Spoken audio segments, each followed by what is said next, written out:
But you're excited to be home? Well, I'm excited. I'm anxious. I don't know quite what to expect, and so I'm greeted by an enthusiastic, small but enthusiastic crowd of friends and family at the airport, and it was wonderful. And then my brother says, "Oh, you've got some other people waiting around on 20th Street. We've got to drive by there and wave and say hello." And so we get home. Well, before I left, I had bought my wife a baby chocolate lab because she wanted a new dog and I wanted her to have something, and so we got this little puppy called Kona, as in Kona coffee. Mm. So when I get home, Kona is now 5.5 years old. And instead of weighing a few ounces, he weighs 80 pounds. Oh, and he sniffs me, looks at me, jumps around, wags his tail, barks. He, licks my hand, licks my, I get down and he licks me all over. And I thought, oh, it's so nice. My dog actually knows me, remembers me after 5 years. Well, then my wife's cousin comes in, whom he had never met, and he treats her exactly the same way. So that burst my bubble from the beginning. So anyway, I'm glad to be home. It's great. And I've had wonderful phone calls and letters and words of support from so many people. And it's really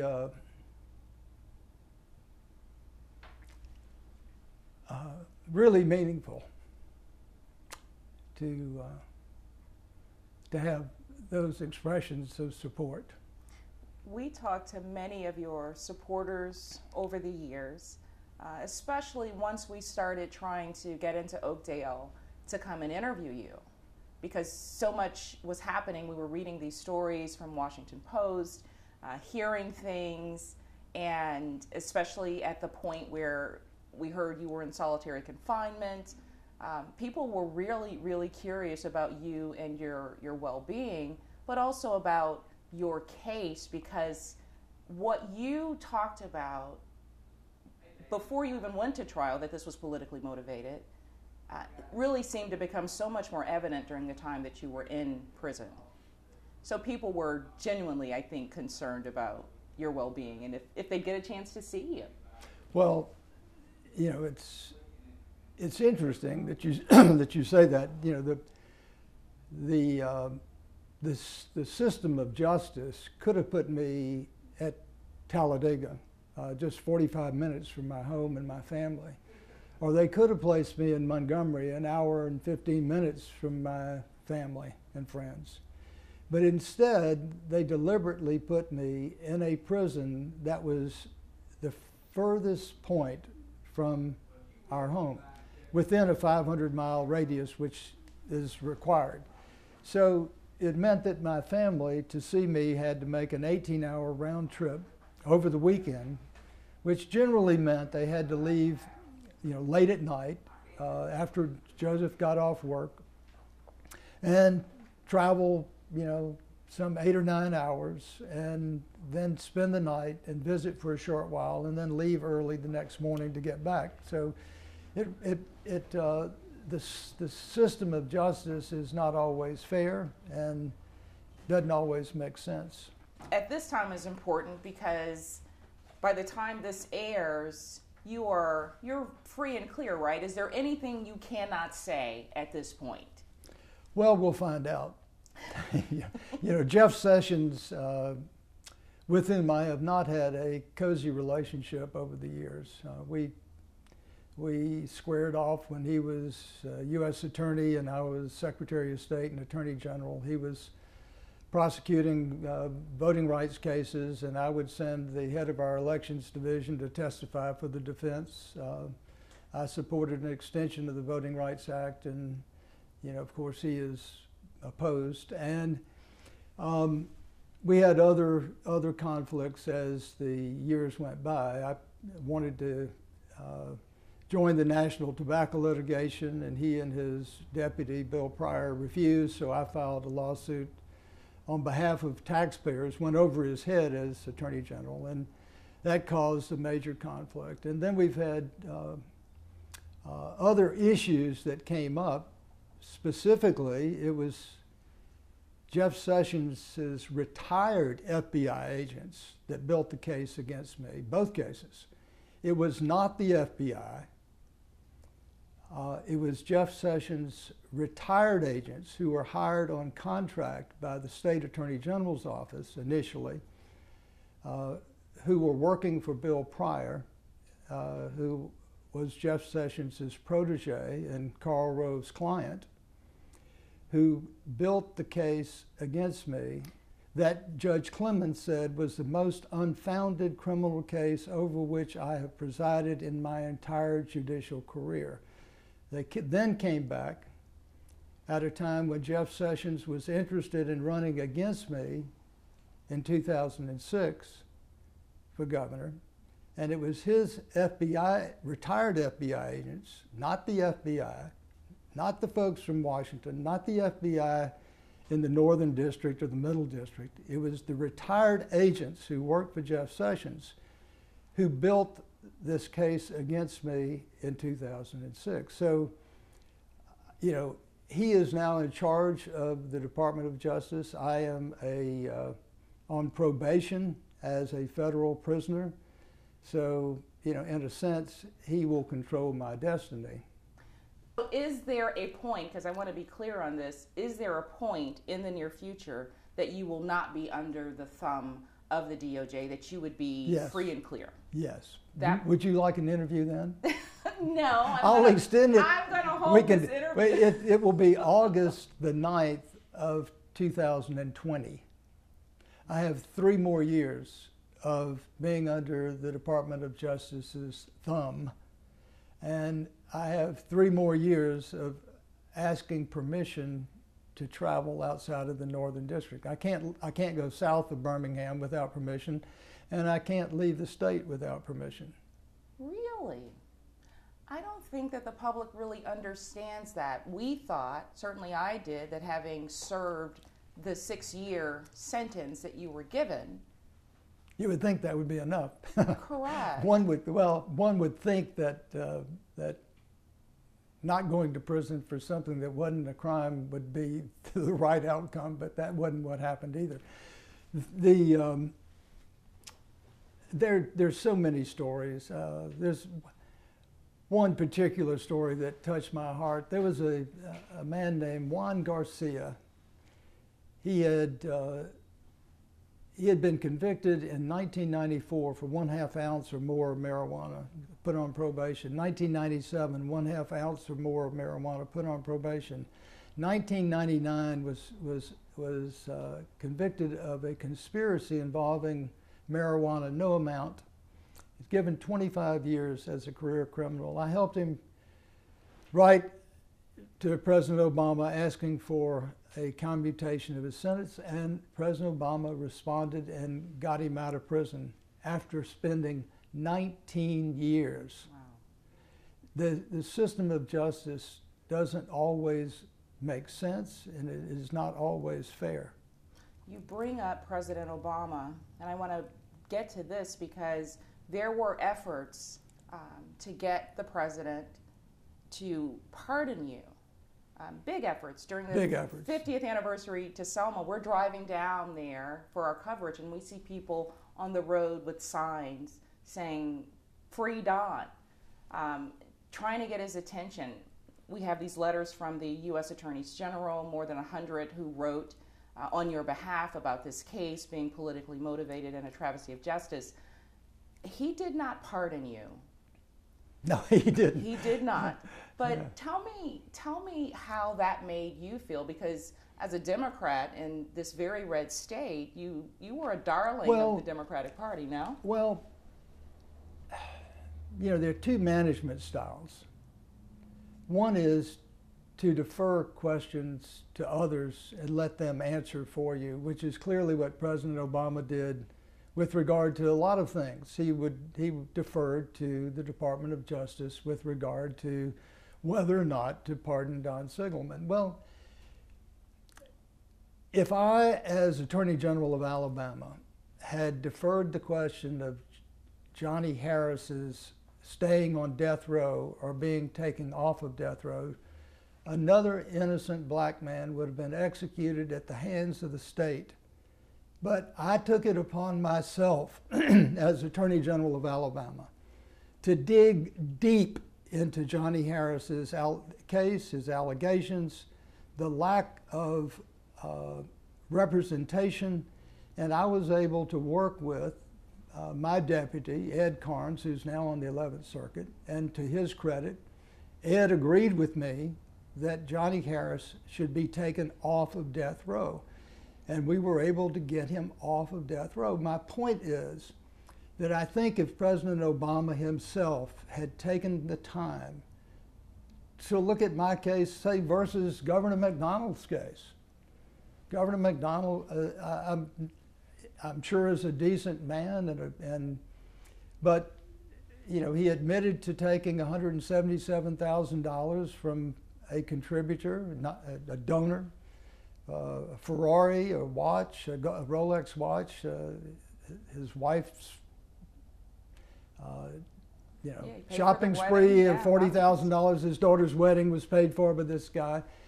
And he was acquitted, whereas in my case, it wasn't even an allegation that I benefited by a single penny, not a dollar. Does the McDonald case vindicate you in a way, though, because, no? No, I mean, it just shows that justice can be bent one way or the other depending on who's looking at the set of facts. It was clear in my case. Judge Fuller and I had conflicts going back to 1996 when we were on opposite sides of a congressional race. His namesake, Terry Everett, was running, and I was running the campaign of Bob Gaines, who was running against him. In 1999, Judge Fuller opposed the education lottery. He was on the Republican Executive Committee and opposed my lottery.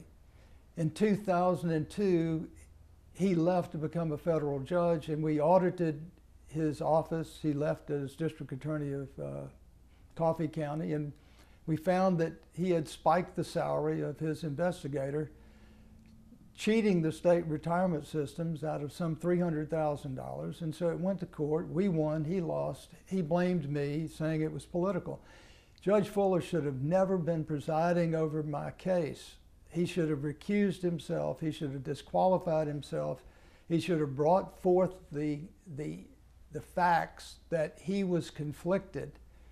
But instead, he presided over the case, ruled against us at every turn, would not allow us to raise the issue of selective prosecution or political motivation, even though the U.S. Attorney's husband was my opponent's campaign manager. So I have two questions on this. I'm going to get to McDonald because in that case, you said before you went to trial that the way politics is done, people contribute and support candidates, support issues, and that if you're going to be tried for what they alleged you did, that politics as a whole has to change because this is the way politics is done. And the Supreme Court has said the same thing in the case of the McCormick case. The Supreme Court said exactly what you're saying, that in America today, our politics is based on campaign contributions to run campaigns. And after the campaign is over, people ask for things and things are given. But that is not illegal, that's politics. And just as President Trump has named DeVos as the head of education, one of his largest contributors. You know, and Obama did the same thing, George Bush did the same thing, and you know, every governor and every mayor and every president has appointed campaign contributors to various posts. But you went to prison for that. Well, I went to prison because that's what the U.S. Attorney, Laura Canary, and her friends, her husband, Karl Rove, Bill Pryor, all wanted to happen. They they made a conscious decision that they could not beat me at the polls. It's what the Attorney General from Arizona, the Republican Attorney General Grant Wood, said on 60 Minutes. He said, you know, they couldn't beat Siegelman fair and square, so they targeted him with this prosecution. And why did they do that? Because if I had won re-election in 2002, I was going to enter the Democratic primaries for president in 2003 and 2004. I had already met with Al Gore. I knew he wasn't going to run. And my plan, which was noted in the Kiplinger letter of March 28, 2001, was Siegelman, like Clinton and Governor Jimmy Carter, can put this together for the Democratic Party. And you know, as a dark horse candidate coming from the South, having brought in Honda, Toyota, Mercedes, Hyundai, a second Honda plant, and hundreds of automotive suppliers, we built over 1,000. We had over 1,000 new school construction projects, 600 new bridges. We were doing things in 1999 to 2003, that the President of the United States today is talking about doing. You know, infrastructure projects, building roads and schools, and you putting people to work. Doing it in a way, because the partisan issue that we have in our country now is so much more intense than it was then. And Alabama politics are notorious, but you were able to be this bright blue dot in this red state. There was a reason for that. Why was that? Because I was able to thread the political needle. Early on, before I ran for Secretary of State, I reached out to Republicans in the business community. Julian Lackey Sr., who was a noted businessman here in Birmingham at the time, wrote letters to the business community supporting me for Secretary of State. When I was governor, I reached out to Red Blunt, who was former Postmaster General under Nixon. I had good friends like Jimmy Hinton, one of the Republican patriots in Tuscaloosa. I had Republicans, Mayor Mitchell, who was a powerful Republican in Mobile. And, you know, I went to Hall Thompson, I went to John Harbert, I went to Elton Stevens Sr. I was reaching out to Republicans and winning them over. One, Bill Ireland, who I became dear friends with, put an ad in the Birmingham News saying, Don Siegelman will be the first Democrat that I have voted for since 1948. And Strom Thurmond wasn't a Democrat at the time. He was a Dixiecrat. But my point is, I was bridging from the Democrats to the business Republicans who knew that the state needed to go forward. They knew and believed in what I believed in, that education is the key to this state's future, and we had to give children and their families hope that their kids could go on and get an education, and that's why I was supporting the lottery. So the ground you plowed, and now where we are in 2017, when you look at the climate we have today, do you think our state can ever have that sort of effort where people get behind a person because they all believe in the same thing? Could a Democrat be elected governor in Alabama again? Sure, but it took me 20-something years to build up to that point. I ran for Secretary of State twice. I was there for 8 years. I was Attorney General for 4 years. I was Lieutenant Governor for 4 years and Governor for 4 years. But you know, your heart has got to be in doing what's best for the state. And I don't want to, beat my chest or, toot my own horn, but you've got to be made of the right stuff and have the right spirit in your heart. And yes, it takes a lot of work because you have to work at it every day. You know, I would not have been able to get Mercedes to build a second plant here if I hadn't gone to Stuttgart over and over and over again. I wouldn't have been able to get Hyundai here if I hadn't left my family on Thanksgiving and flown to Seoul and spent Thanksgiving with Chairman Chung and his family and visiting and making friends and impressing on him how Alabama could serve their needs. So yes, a Democrat can do it, but it's going to take one who has the right spirit and the right heart and the enthusiasm and the desire and to sacrifice family, finances, and in some case, your reputation. And so let's talk about family, because you were away from your family during some pretty significant times. Your daughter's wedding. I missed. Yeah. Anyway, yeah, it's painful, not just to me.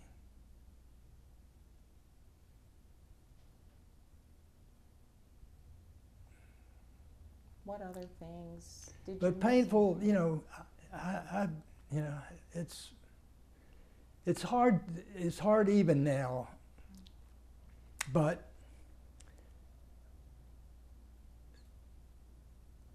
people, inmates, regardless of what they've done, and some of them, like Juan Garcia, you know, really should not have been in prison at all. But they miss funerals, they miss birthdays, they miss you know, being with their children.